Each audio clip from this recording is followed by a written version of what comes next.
के जादू रे मौला हर पल सताए। धीरे धीरे हंस के तो दीवाना मौला बनाए। तोर संग चलो गली गली, सपना देखो रात भर।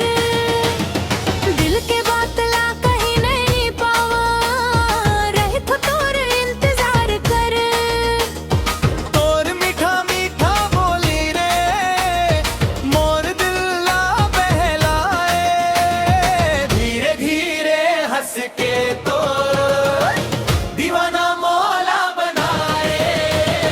धीरे धीरे हंस के तो दीवाना मौला बनाए।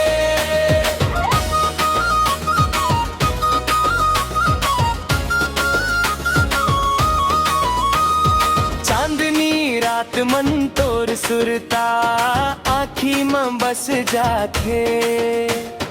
तोर बिना ए जिंदगी मोर सुना सुना लागथे।